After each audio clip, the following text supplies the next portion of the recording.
Hey everybody, it's Alec here, back at it again with another episode of the Smashing Brands podcast. And today I am joined by, Hey Alec, it's Malcolm. How are you doing?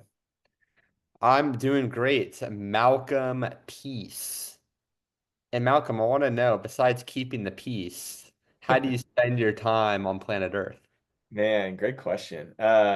I always tell people I have probably an ambition to fly a small little Cessna plane one day in between little businesses I get to own in Texas, and Okay. outside I get to be a coach to my daughter's soccer teams, and that takes up pretty much the full-time week. I've had a few friends say that I look like I'm losing some weight, so maybe the gym is taking up a good portion of time too. So, all those types of things.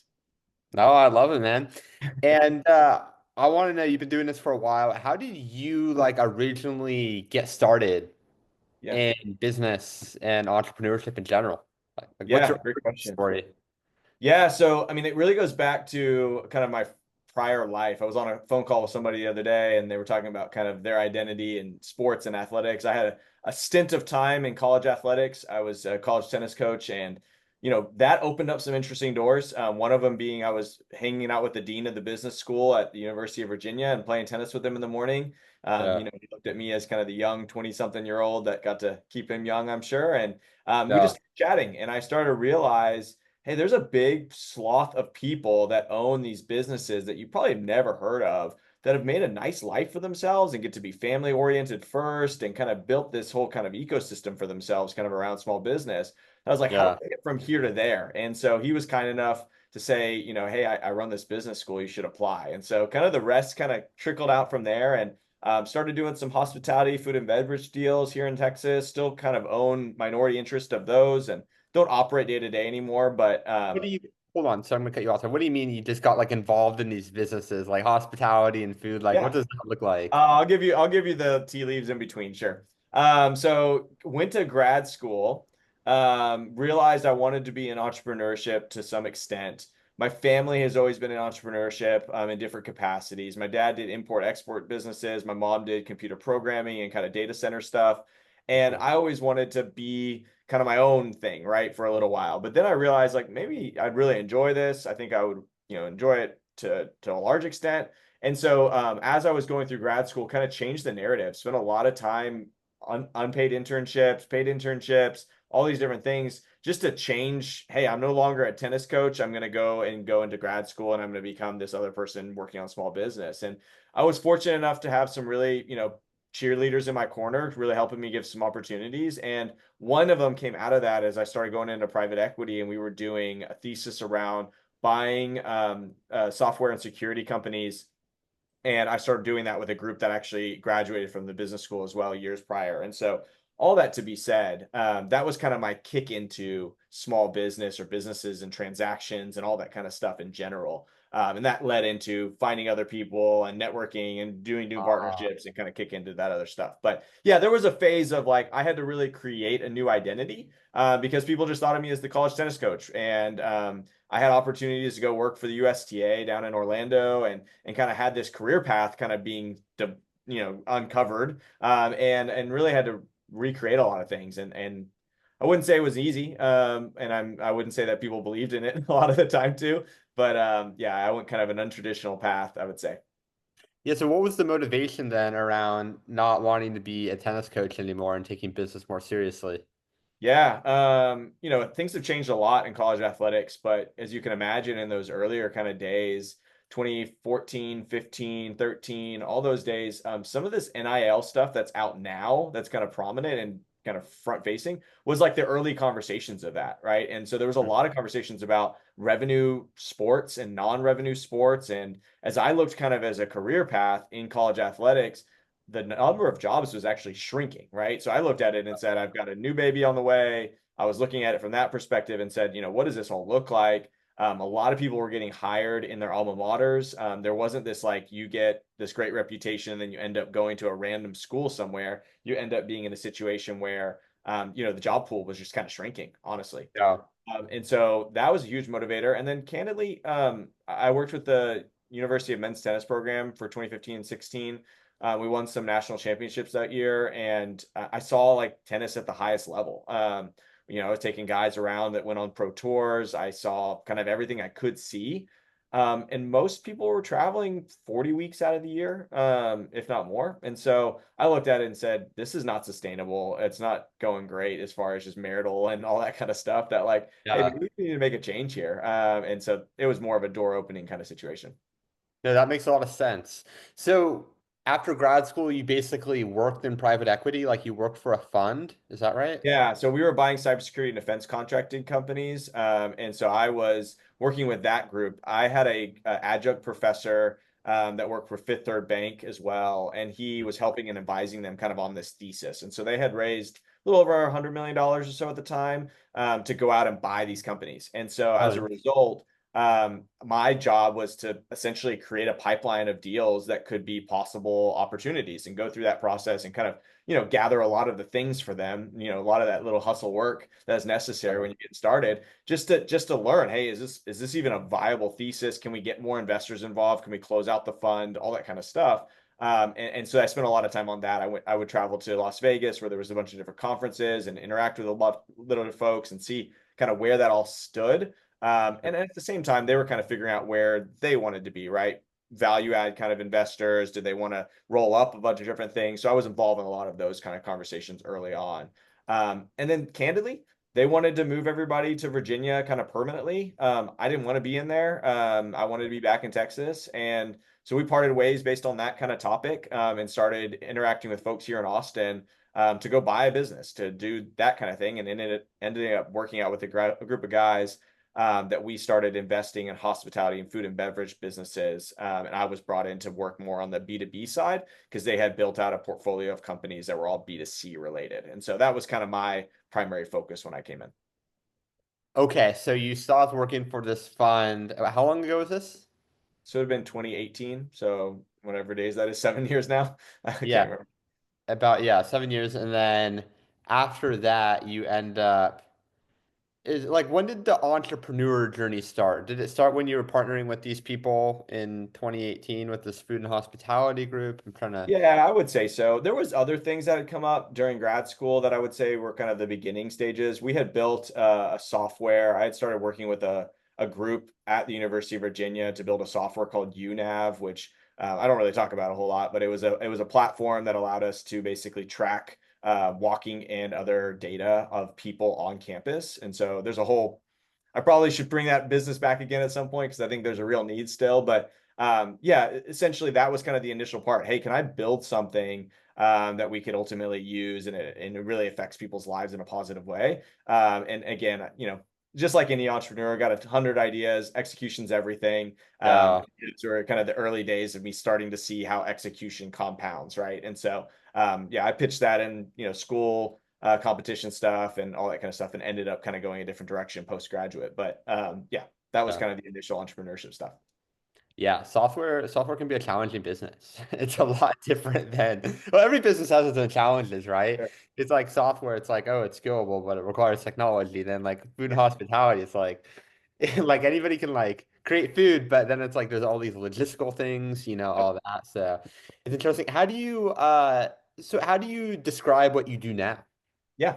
So we buy blue collar industrial type businesses in Texas. So one of the things that came out of the hospitality businesses, we had bought a bunch of kind of smaller bed and breakfasts, 5 to 15 acre kind of plots that had either a wedding venue on it or some houses that they were renting out. And we would Mhm. add existing facilities onto that. So we would build out a new wedding venue, we would add in more housing, all this kind of stuff, really around this thesis of people want to be able to have events and stay on site. They don't want to be dispersed out in the Texas Hill Country where they have to stay at this hotel or they have to stay over here or someone has a wedding. They have to do all these kind of things to arrange everybody's stay. But really, can they stay on site? So we had, this idea of, hey, can we have about 50 to 100 people stay on site was kind of the goal.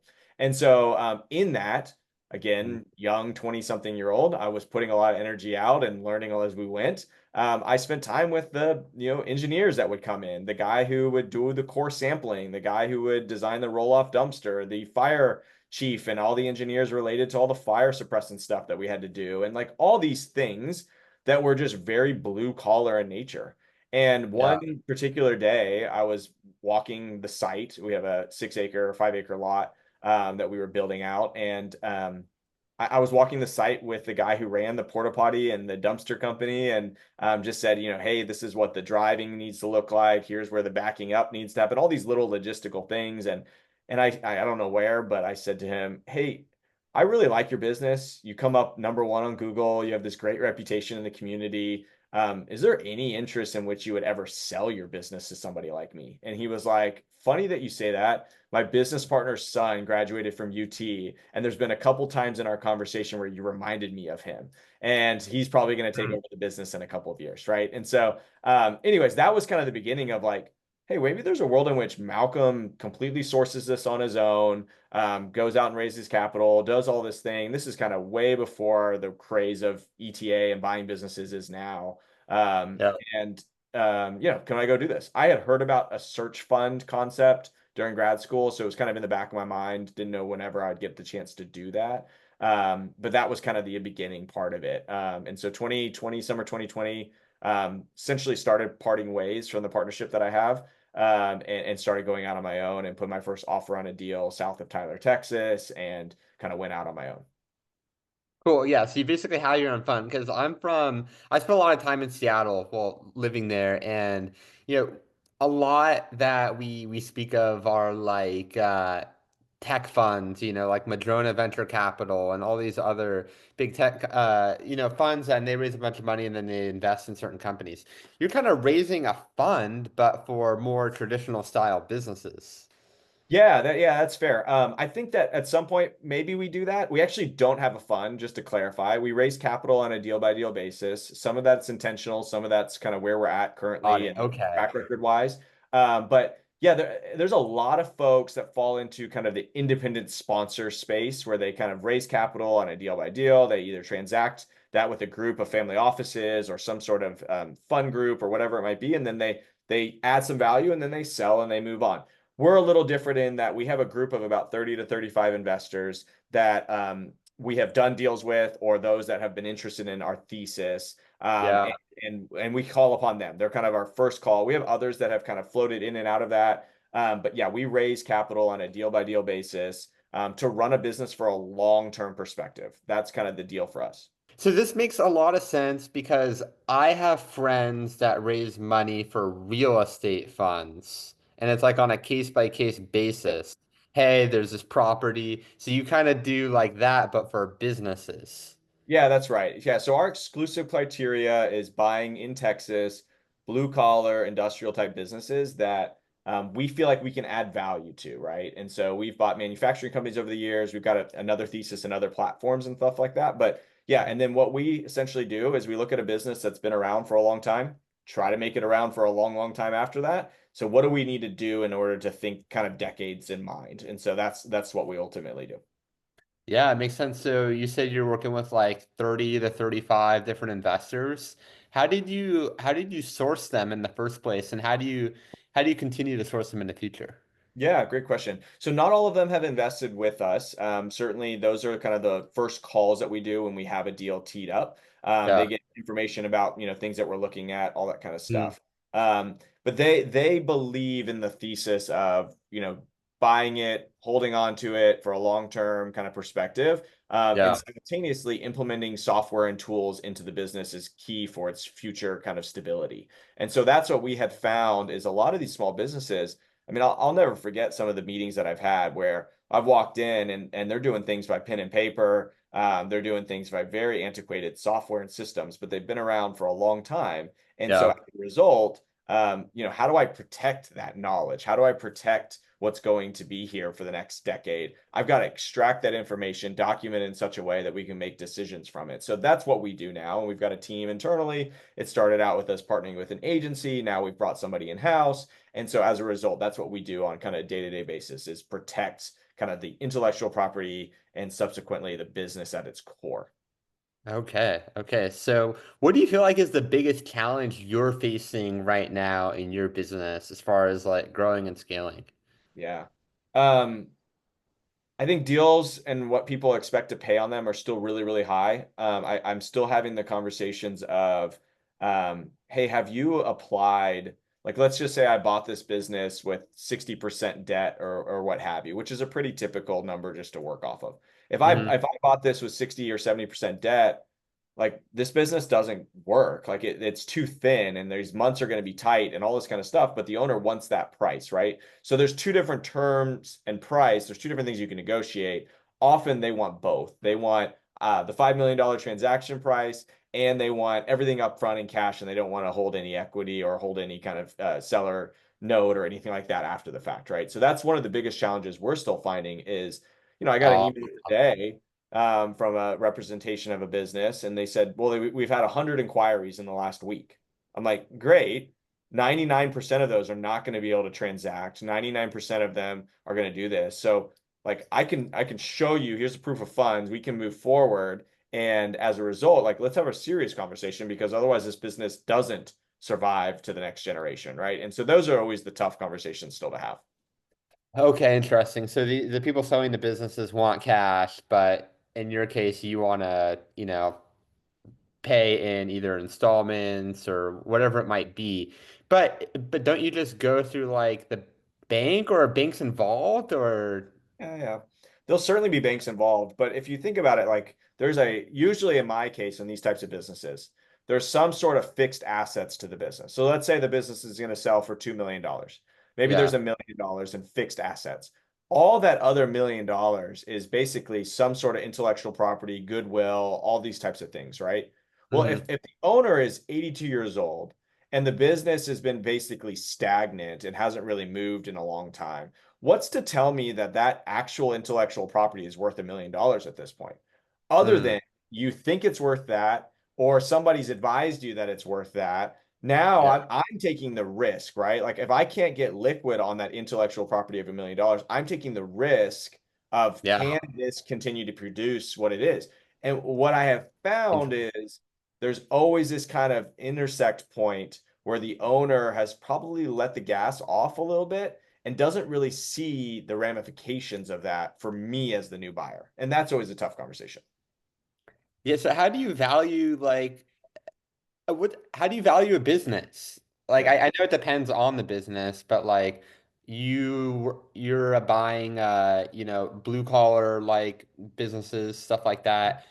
Like, what's a normal like valuation? I know there's intellectual property, all of that, but is it like this amount times revenue or profit or Yeah, typically by profit. I mean, another way to describe that is EBITDA or net income or anything like that over yeah. the last 3 years, kind of averaged. Is a good starting point. And what I said before, I think is really important is when you're looking at the business, there's kind of two things you can negotiate. You can negotiate price and you can negotiate the terms. And a Mm, lot of the time, they care more about the actual terms because a lot of these business owners, they've probably made more money in this business they ever expected to make.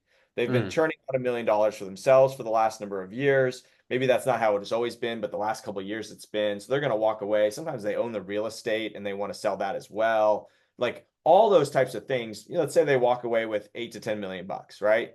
Like at the end of the day, it's probably more money than they ever expected to make. I was talking to somebody kind of far north by Texarkana yesterday, talking with one of the owners. I mean, they have a projection that they want to be able to sell the business in a couple of years for 30 million bucks. I mean, these mm, guys, they would have told you 20 years ago they couldn't scratch two pennies together, right? So like life has oh, changed dramatically for them. And as a result, like sometimes it's not the price, although there's some ego and stuff involved in that from time to time. It's really the yeah. terms that they don't want to have to take on the risk, right? So I always say, hey, you give me your price. What's that number that you want to peg in the ground? And say, this is what I have to sell for. And then I'll give you some terms that are related to that. And then if you want to Yeah. move the peg to a different to get more favorable terms, we'll adjust there. So those are usually how the conversations go. What is a normal valuation? Like what times EBITDA or profit in your Yeah, line of business that you're buying? in my space, it can be anywhere from like 3 to 5x is pretty typical. I would say 3.5 to 4.5 is more typical. But again, I really want to emphasize it's really I've seen people pay a lot more for it, and I've seen people pay a lot less than that. And so we've Yeah. come up with creative options that changes the situation. We got a business we're negotiating a contract with right now. We're probably going to end up doing some sort of royalty situation. They need to sell. what they want is not, there's no expectations there, but they believe in the future of the business and they believe in what we're going to do. And it's a roll-in situation. So it'll kind of fit into what we already do. And so as a result, like it probably makes more sense for us to buy the intellectual property on some sort of royalty to, Yeah. because if we put it on some sort of terms on seller note or anything like that, some of the owners might not even be alive when that all comes due. And so there's like a lot of things there. So Yeah. yeah, we're always open to getting creative. We want to mitigate risk for the business, not just me, right? Like I certainly personally guarantee a lot of things, but like I want to mitigate the risk for the business so it can be here for 10 more years. And that's really important in these conversations. So what's your favorite deal that you've done? Let's say over the last couple of years. Um, Man, I would say we bought some manufacturing companies. I don't know if it'd be the favorite deal that I've done. Hmm. Uh, but it got me started on the thesis being a reality, right? So our thesis is, can we build in the software and actually go do something with it and add value to a business? And what I Hmm. didn't realize is, more credit to those out there, I'm not a good organic growth marketer. I'm just not that great at it. It's Hmm. exhausting. I like building on the backbone of like the existing kind of reputation. And so for me, like what we started realizing is probably where we add value the most is probably buying other companies in the same industry and retaining brand name and retaining all those types of things. And Yeah. then integrating it into a system that probably both didn't have at the start, right? And so that's a big part for us is we're negotiating, like I said, a letter of intent right now where we've built the system's running, it's smooth, it's got all the grease and everything's running great. Now we know we can go acquire this other company that would be complementary to add into it, and ultimately fit directly into that system. So that to me is the exciting. That's the stuff that I like, where it's like, hey, we created Yeah. value that now can be actually seamlessly brought into. So I hope that answers your question. Yeah, sure. So let's say when did you go off on your own?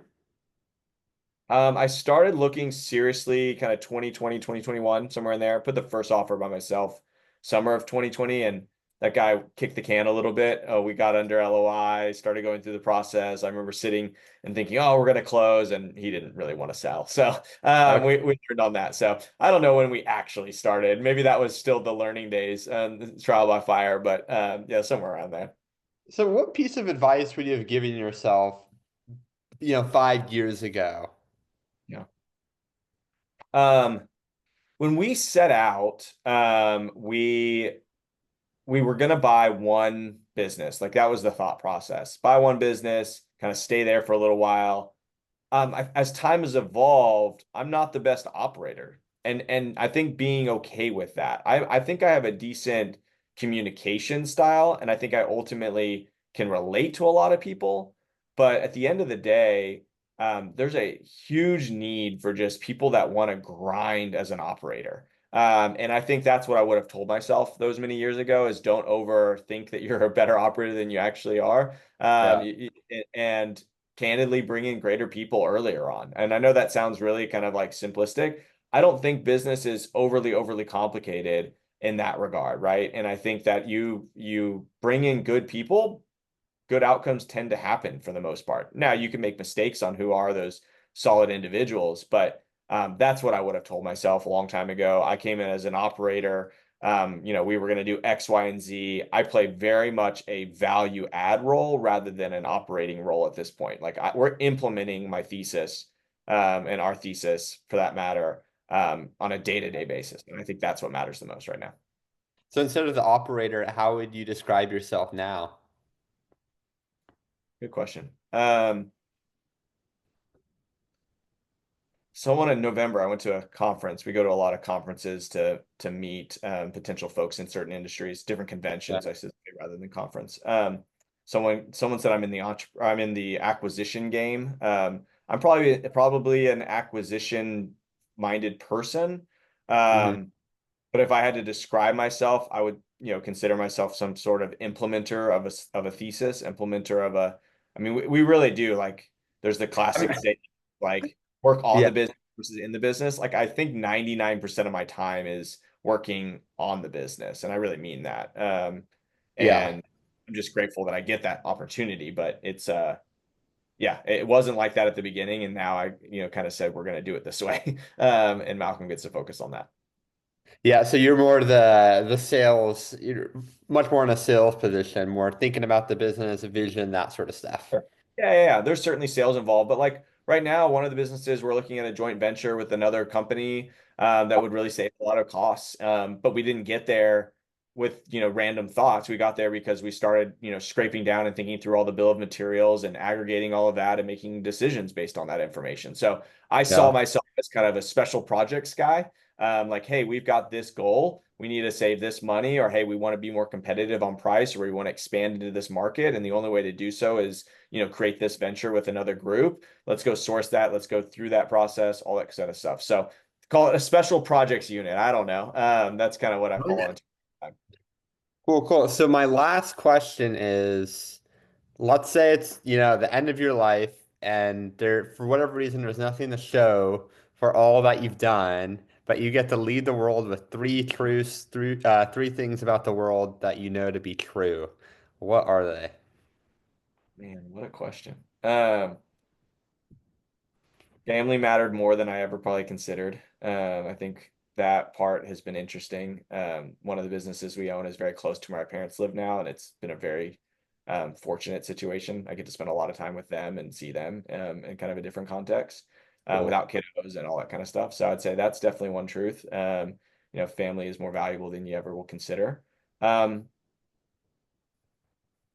Niching down and focusing played a huge role in kind of like calming my nerves, honestly.